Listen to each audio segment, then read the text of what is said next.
All right, my friends, welcome back to Frog Boy X1 Gaming and Tech Reviews. I'm Andrew, and today I wanted to kind of talk about the RTX 5090 experience and kind of like see if it's really worth it. You know, I've spent just over 3 months with this now, and I ended up getting the RTX 5090 MSI Gaming Trio. It was the second card that I was looking at.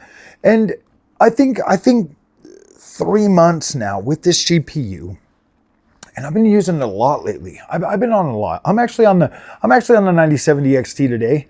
I pulled I was doing this video. I was checking out this game of Ash and what's it called? Of Ash and Steel. I was checking that out. I came home and you know, I was just like, dang, man, I've been on the 5090 a lot lately.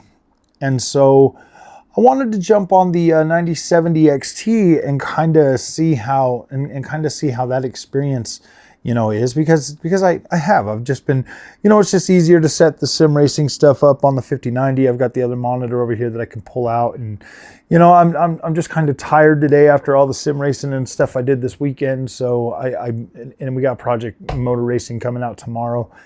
And so I wanted to talk about this 5090 experience, especially now that NVIDIA has just launched a patch to fix the Windows update that broke the performance in some of those games. But I wanted to kind of talk about this right now, just due to the fact that like the prices are going back up. RAM pricing is going back up. We're starting to see like this major shift in the overall landscape of GPUs and stuff right now. And so I have to touch on this, okay? When I bought my 5090, I paid $2,600 for it. That to me was reasonable. In my mind, I thought, okay, $2,500, 32 gigs of VRAM, you know, a powerful card that's gonna last a long time, you know? And so in my head, I did the math and I thought about it, and I was like, okay, this to me is a worthwhile investment for the channel. You know, because I can use it as a productivity machine as well as a gaming machine, you know, the best, you know, gaming experience that you're going to get right now in terms of performance and, you know, like other features like ray tracing, stuff like that. But at the end of the day, like the prices now for it, heading back up into $3,000. I mean, look, I wanted the ROG Astral, 3090 ROG Astral, okay? That was the card I wanted. And when I look at the price of that at $3,500, when I bought this one, I was like, man, I can't justify $3,000 for this GPU, okay? Like I couldn't justify that much for the GPU. $2,000 to $2,500? Okay, I could definitely justify that. And to be fair, honestly, if I would have spent another $1,000 for this and got the experience that I'm getting right now, I would have been like, who is this for? Like I would have been looking at that card and I'd have been like, who is this for? Like what is the whole point of buying this at such a higher price unless you're able to utilize this card to bring in some income? I don't think that the gaming performance is justifiable for the most part, okay? Now, factor in you're using the performance. Like if you're using the features, you know, the ray tracing, the DLSS4, frame generation, multi-frame generation, some of them other things. You know, your mileage is going to vary. You know, if you're playing mouse and keyboard, it might not be worth it to you. But if you're playing just, you know, good old fashioned with a controller, maybe. See, because the features really do make the card a much better experience. But at the same time, you're looking at like this. You're looking at like a 600 watt power draw, and then you're going to have to like undervolt it. You know, for most people, they're going to undervolt it, which is going to take some of your performance away. I don't care what they say. It is going to take your performance away. It's not going to run the way it should, and you know, it's not going to run the way it was designed to run. Like it's designed to run up to 600 watts. And if you're limiting that or doing something with it, you know, some people say they can undervolt it and get the same performance or a little bit less performance. But what's the point of spending all that money to neuter your card? You know what I mean? Like what's the point? You know, I mean, like we're in a day and age now to where undervolting or overvolting could legit be a performance gain of the next generation of GPUs. It's pretty sad. It's pretty sad. Yeah, you know what I mean? Like undervolt it and you drop your card down a few percent and then some. You know what I mean? Or you overvolt, or you overvolt it or overclock it or something, and it gives you a little bit more performance, and you catch up to something else. Like you overclock a 9070 XT, and you can essentially get within range of a 5080 or whatever. It's like come on, man. And then like a 4080 versus a 40 like a 5080 is like, oh man, it's pitiful. It's pitiful in terms of like the power. And that's why I've been saying on this channel for a long time that like, look, man, the old way of doing things is pretty much over. It's pretty much over. I mean, like, think about it, dude. I pulled out a 580, an RX 580, using frame generation and FSR and all of that stuff, and I'm able to play new games on that GPU. I'm just like, my gosh, man. Like, these new features are so cool, and they do so much to make your hardware better that when you're looking at like, oh my gosh, the cost of this and that. Look, man, the 5090 could potentially last you a very long time, but at the same time, like, will the plug last that long? I mean, I bet the card will outlast the freaking plug, to be completely honest with you. You know, I mean, it's wild. Like, we live in wild times when it comes to PC gaming. And to be completely fair, NVIDIA is pretty much the reason why PC gaming is damn near unobtainable for a lot of people these days. If you want me to be fair, the AI boom coupled with the freaking new features that take all of that VRAM and all of that extra stuff to run. Like, seriously, if we didn't have ray tracing, you'd still probably be able to run most of these games maxed out under 12 gigs of VRAM. Seriously, you start tacking on all the ray tracing and the upscaling and all of that stuff, and then all of a sudden it takes more. Now look, I will give the community, you know, I will give the community, you know, what they're due. You know, obviously, you know, developers and stuff are, you know, not optimizing that well anymore, and they are relying on the features a lot more. But think about the games that actually are optimized well to use the features actually are pretty damn good. Like, they works very well with those games. And look, man, I'm looking at some of the best games I've ever seen in my life in terms of visual quality. Like, these look incredible. Like, I'm more than satisfied with the visual quality of today's games. And so when I start to think, you know, about the future of gaming on GPUs like a 5090, I'm like, sometimes I look at this GPU, and I'm not even joking, guys. Sometimes I look at this experience and I think to myself, I'm like, why isn't it better for you know what I mean? Like, the cost of the thing, and you're like, why isn't this better? Like I'll load into some games and I'll be looking at them and I'll be like, damn, barely getting 60 frames a second on this bad boy, you know? And I'm looking at that, and then, you know, I'll throw it in on, it's a lot easier to be happier with a lower end GPU than it is a high end GPU. Like, that's just boom. You will always be happier with a lower end GPU than you ever will with a maxed out GPU. Look, anybody that looks at you in the face and tells you that, like, oh my gosh, the 5090 is perfect, just know that that's a cope. For real, like, that is a cope. They are legit coping. I mean, they know they've got the best that you can get, but they paid a lot of money for that. And sometimes it can still feel rather subpar, you know, until you turn on the features. But it really can. Like, you got to look at it this way. You're spending $2,600 or $3,000 or however much they are right now, and you're still having to use the features on a lot of games. On a lot of games, it's pretty wild. that you have. And the funny thing is like my CPU utilization when I'm using freaking ray tracing and stuff, it's like, wow, man, the CPU gets pushed just as hard. So, I mean, you know what I mean? So I'm like, damn, dude, this is wild. Look, if I had to do it all over again and buy the 5090 when I bought the 5090, absolutely I would.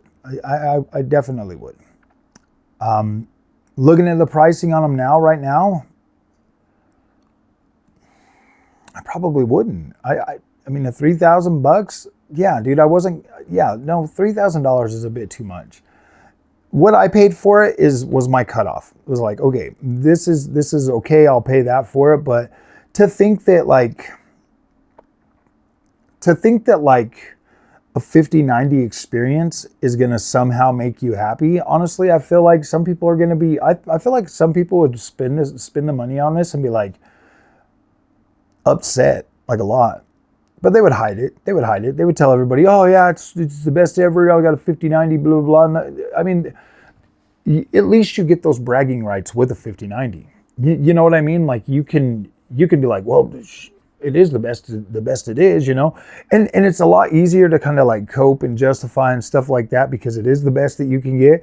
But at the same time, like, you know, you're mad inside, you know, you're upset, you know, you're pissed off, you know, you're freaking like, gosh damn, dude, they freaking suckered me again into buying this expensive ass GPU.